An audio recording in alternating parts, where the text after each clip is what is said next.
The Stolen Lake by Joan Aiken. 10. Since he had no expectation of meeting his daughter when he first began his tour of the kingdom, King Mabon had brought no ladies-in-waiting with him. Dido kindly offered to perform this office for the princess until they reached Lyonese City. "As to that," said Ellen, "personal maids weren't allowed at Miss Casterly's."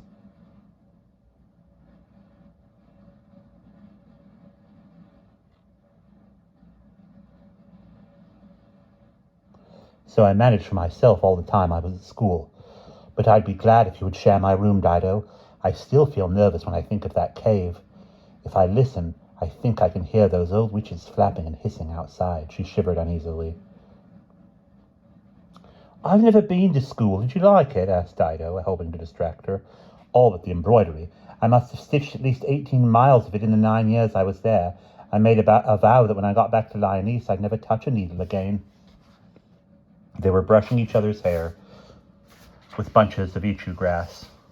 There was no looking-glass in the room, but Dido suddenly recollected that she still had Queen Ginevra's little diamond-studded hand mirror and pulled it from her jacket pocket. "Why?" she said, "Please, my reflection's come back." "What can you mean?" "Queen Ginevra took it," Dido explained how her image had gone from the bowl and the glasses. "I dare say her power grows less the farther you are from Bath," Ellen suggested. Dido wondered rather dismally what would happen to Mr. Holystone when he returned to that city. "Oh!" cried Ellen, as if catching this thought. "I can't bear it that he's married to that hateful woman. When he has gone back to Cumbria, I shall probably never see him again." Dido saw that there were tears in the princess's eyes. "Poor thing," she thought. I used to reckon it'd be all jam and hijinks being a princess, but I guess that ain't so. They don't have it much better than ordinary folk." "Come, cheer up," she said gruffly. "You can't ever tell how things will turn out. Maybe they'll look better in the morning. I had best get to bed." In the middle of the night, however, they were woken by a tap at the door. Dido, opening it cautiously, saw Mr. Multiple, who had been posted outside to keep guard. He looked very strange, pale, ghastly, and staring-eyed. "Why, what's up, Mr. Mully?" "Quick, don't make any noise, but follow me, both of you," he whispered. "There is horrible danger." His freckles were black dots against the pallor of his cheeks. His red hair was dark and lank with sweat. "What in blazes can it be? Where's Mr. Holy, and King Mabon, and Bran?" "Hush, come outside and I will tell you, the princess too." Dido was disturbed and dubious, but Mr. Multiple whispered, "Please come," with such urgency that Ellen said, "Very well, we will follow you." And the two girls wrapped themselves in togas and tiptoed after him. He led them swiftly but silently to a side entrance that opened into a narrow lane beside the governor's house. Dido, following him, noticed that he seemed oddly bulky. "How'd he ever get so fat so fast?" she wondered. He must be fairly tucked into that roast mutton. He must have fairly tucked into that roast mutton and syllabub. Outside in the alley. "Now then, what is—" Dido began, but before she could utter another syllable, her hands were grabbed and tied behind her, and she was lifted and bumped down uncomfortably into the crupper of someone's saddle. "Make no sound," a voice hissed in her ear. "You feel this blade?" Dido nodded. A sharp point was jabbed between her ribs. "It will gut you like a herring if you let out a single squeak." Ellen had been similarly pinioned and mounted, looking in horror and outrage for Mr. Multiple. How could he have been capable of such treachery? Dido gasped with astonishment. An enormous snake, which had been coiled round him under his jacket, now dropped to the ground and slithered away into the shadows. Half fainting with terror, the wretched midshipman was also tied up and dragged onto a pony. Then the troop of their captors, there seemed to be 9 or 10, set off silently and speedily through the dark streets of Wandesboro. The pony's hooves were muffled in sacking and made no sound. Dido thought they must surely be stopped when they came to the town gate, but no. Evidently the sentries had been poisoned or drugged, for they lolled in their guard boxes like limp marionettes and never stirred as the riders passed by. Once outside the wall, the pony's pace was increased to a gallop. There was a little light from the old moon, which hung like a silver coconut in one corner of the sky, and Dido could see that they were taking a course at right angles at right angles to that followed by King Mabon when he and his legionnaires returned to the town. Best keep a watch for landmarks, Dido thought. Not much else to be done just now. There were few landmarks to be seen in this huge grassy basin, but they rode with the 4 stars of the Southern Cross behind them and to the right, which must mean they were heading northeast, and away to the left, a red glow and occasional sparkles in the sky suggested that Mount Catalonde was fretting and fidgeting as Mr. Holystone had done in his haunted sleep. Blister me, thought Dido angrily. I'll never trust anybody ever again. I reckon this must be more of Queen Ginevra's doing. I wonder how she knew that Mr. Mully was so scared of snakes. Poor thing, he must feel terrible bad. She half wished she could get near him to comfort him, but felt impatient with his cowardice too. He might have managed to give us some hint, so we could have raised the alarm. But then, in fairness, she thought, I've never had a snake wrapped around my midriff. I mightn't feel so devil-may-care if I had. After an hour's hard riding, the party reached a region of steeper hillsides and small deep valleys. By now dawn was beginning to pale the sky, and a faint glow showed where the sun would rise over on the right. Dido was confirmed in her guess that they were traveling toward New Cumbria, by a different route evidently, not through the pass of Namur, and indeed approaching a high crag where cascading lava from Mount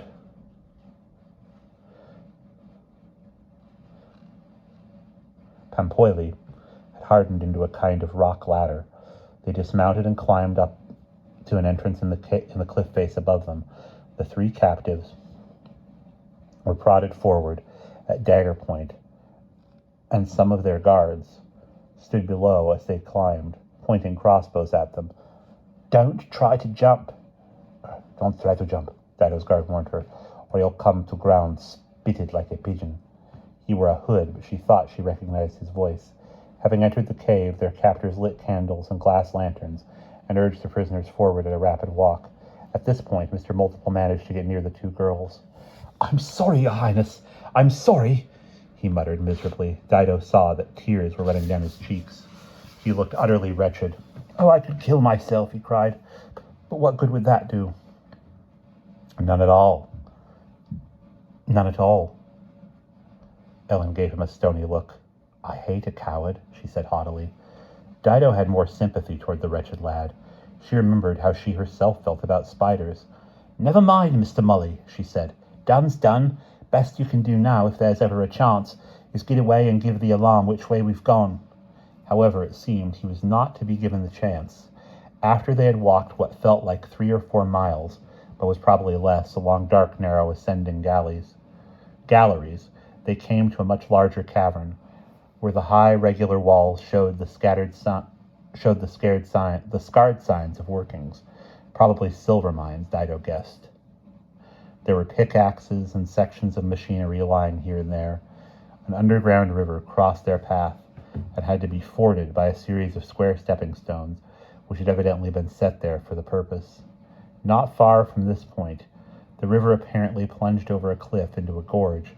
They could hear the roar of a waterfall and see spray rising. Dido's hooded guard nodded toward Mr. Multiple and indicated the falls. Toss him over there. He is no further use to us. His body will never be found in here. No, you can't do that, exclaimed Dido in horror. Mr. Multiple yelled and struggled unavailingly as 4 of the hooded captors dragged him toward the gorge, while the rest of the party proceeded swiftly on their way. Dido heard the unfortunate midshipman's voice, raised in a final shriek of despair. Soon afterward, his assassins rejoined the other group, which had reached the terminal point of a strange little conveyance, evidently used for transporting ore through the galleries of the mine. It was a series of open cars linked together, which ran along above a single track, or rather groove, in the rock floor. This groove emitted steam, which somehow propelled the cars by turning a rotor which engaged with the wheels. Captain Hughes would go crazy over it, Dido thought glumly, as she and Ellen were thrust into a car with 2 of their captors. Each car held no more than 4 persons, and that was a tight squeeze. A lever was pulled to start the train, which moved off slowly, but by degrees built up a terrifying speed, so that they hurtled, hissing through the darkness, rocking and swaying from side to side. "Keep your head down," Dido's guard curtly warned her, "or you're liable to get your brains dashed out."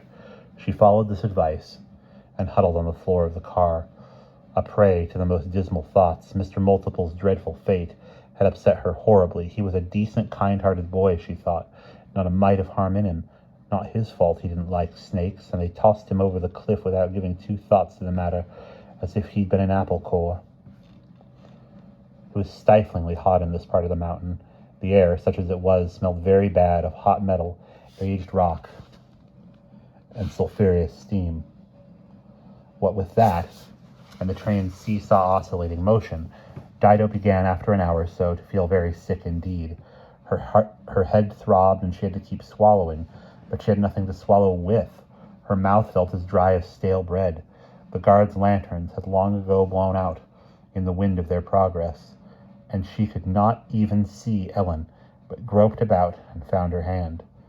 She feared that the princess, only just rescued from that cave, must feel even worse, and indeed Ellen's hand seemed alarmingly cold and limp, returning only the faintest pressure in response to Dido's. After an immense interval, Dido thought she might have slipped into a kind of faint. The time slid past in feverish fits and starts, as it does during illness. They came out into larger, lighter galleries, past gleaming piles of silver ore and uncut gemstones, awaiting carriage to the outer world. At last the train began to slow down, and finally it drew to a stop. The lanterns were lit again. Dido's guard had pushed back his door during the journey, and she saw that he was the Grand Inquisitor, David Gomez. The person holding Ellen was likewise revealed as the Vicar General, Llewellyn.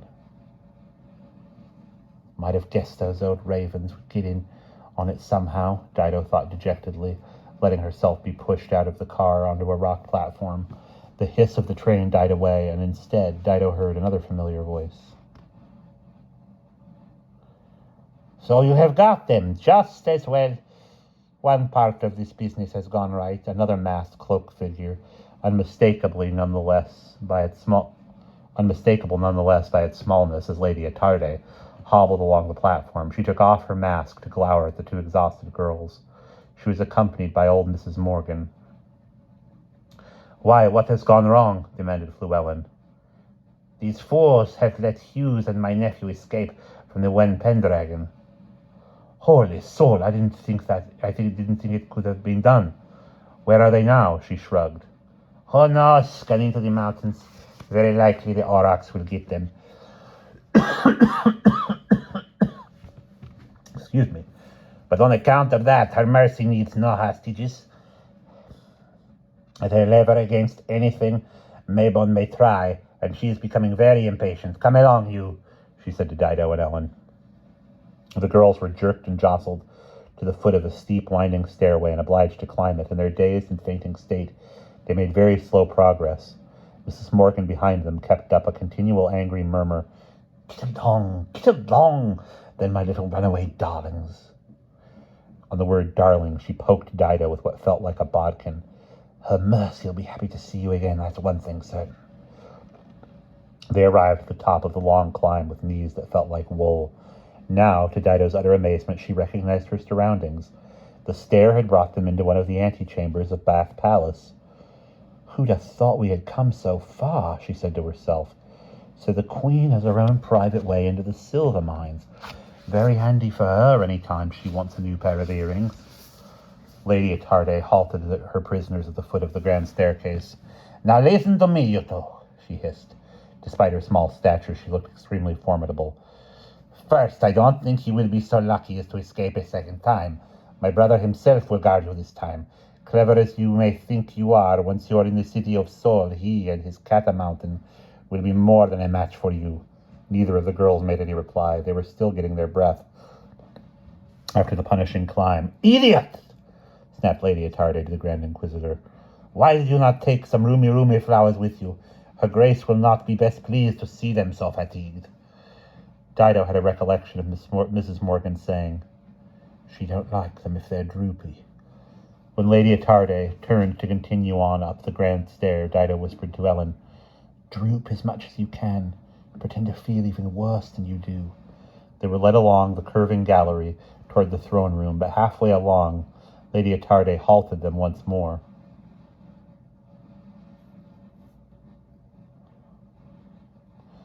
Ostensibly to let them get their breath, in reality to whisper menacingly, "Don't tell the Queen that Rex Atahalpa is back." "Who?" "Atahalpa, Artoris." "Don't tell her." "Why not?" said Dido sourly. "Because if she knows that he is back and has not made haste to join her, she will be so angry she will probably have your tongues cut out on the spot." "Why should you care?" said Dido. Partly she was playing for time, anything to keep the old witch talking, but she did wonder why it mattered to Lady Attarde. "Never you mind," rasped the mistress of the robes, and hobbled on again. As Dido followed, the answer came to her. Of course she didn't want Mr. Holystone to turn up here and settle down as Queen Ginevra's ever-loving husband, because when he does, it's crowns to cake crumbs as her turn will be over. The Queen won't pay heed to her any more. Likely she's sorry he ever came back, and wishes him at Jericho. Now they were led into the Queen's presence. Ginevra hardly seemed to have moved since Dido saw her last. She still reclined, fatly, in her loose white gown, among cobwebby gray curtains, but she looked older, Dido thought. Her face was drawn and haggard. There was no coyness or sentimentality about it today. Her eyes were strangely dull, except that every now and then, even though she was not wearing her glasses, they suddenly, for a moment, would become purely reflectors and mirrors. They would become purely reflectors and mirror the scene in front of her. This, when it happened, was horribly disconcerting, as if the Queen had stopped being a real person at all and was just a piece of machinery, mechanically carrying out her own wishes. "Here are the two girls, Your Majesty," said Lady Attarde. "Mabon's daughter and the other one." Ginevra did not show any particular triumph or pleasure. Her head turned slowly, surveying the girls. Her eyes played their odd trick, shining, turning glassy. Then, after a moment, they became eyes again, and she said, "Has Mabon returned my lake?" Lady Attarde looked inquiringly at the Grand Inquisitor who had followed them. He said, "Your Mercy, he has begun sending it back. It is being flown over the mountains in leather waterskins borne by small air balloons. The songs are waxed so they melt and discharge their contents into the lake basin." He had made this report in a dispassionate, formal manner, but he concluded with some enthusiasm, "And I must say it was a capital notion of King Mabon's, highly ingenious. He must have some excellent designers. As I have often said to Your Mercy, if he were only our ally." "Quiet, fool. How long will it take? How soon will the lake be filled again?" "At the rate the waterskins are discharging, I would guess about 36 hours, ma'am." Now Ellen spoke up. "How dare you take us prisoner, when my father has honorably fulfilled his undertaking to return the lake?" Her voice was brave, but she flinched a little when the Queen turned those glassy eyes on her. Ginevra did not address her, however, but said to Lady Attarde, "When is the new moon?" "In 3 days, Your Majesty." Ignoring a sick feeling inside her, Dido bluntly addressed the Queen. "If you were thinking of having us tossed in the lake, Your Royalty, you might as well know that your Rex Quondam is back, so there ain't no need." She heard a sort of growl from Lady Attarde behind her, and thought she saw something black and furry detach itself from the lady's full skirts and scurry in Dido's direction. Now the Queen's shining, sightless eyes were staring at her. To avoid their unnerving stare, she looked down at the floor. Yes, it was a spider the size of a hairy grapefruit. It was on the point of climbing up her leg. On a step of the dais, lying discarded where Ginevra had dropped it, was the chunk of raw sapphire that Bran had given the Queen. Dido snatched it up and used it to deal the spider a satisfactory, crunching thwack. The spider rolled over, its legs thrashing, then folding in death. "Don't I just wish Bran was here?" Dido thought, clutching the stone. But even the memory of him was comforting. Queen Ginevra said, "The High King is back?" "Back where?" "He was up at Lake Arianrhod," Dido said. "Now he's in Lyonesse. Is this true?" "Oh, yes, it's true," said Ellen wearily. "My father has sworn fealty to him." The Queen turned her mirror eyes on Lady Attarde. Why was I not told? Man, how do we know whether the girls are speaking truth? It may be only a rumour, Lady Attarde and the Grand Inquisitor said together. Ignoring them, Ginevra clapped her hands. Have the coronation regalia brought out so that I may inspect it. Send my chief herald to me. Where is my soothsayer? Fetch him here. Your mercy, nobody knows where he is. Lady Attarde was red-faced, flushed, and gasping. Have those two girls sent up under double escort to the city of Seoul, the Queen went on. Give this message to the Guardian. She scribbled on the tablets the scribe brought her. Attarde, I shall need 10 new gowns, and my lord will doubtless require a royal wardrobe and a coronation robe. Let tailors be sent for. Of course, your mercy. Attarde looked relieved. Lady Attarde looked relieved at this evidence that her sphere of influence was not yet ended. What shall I? Quiet! Leave me now. I must have rest and quiet. I must think. I must remember. She lay back on her cushions. The girls were hustled away. Once they were out of sight, Lady Attarde gave Dido a box on the ear that rattled her teeth together. That's for disobeying me, you little hussy. And we will pause there.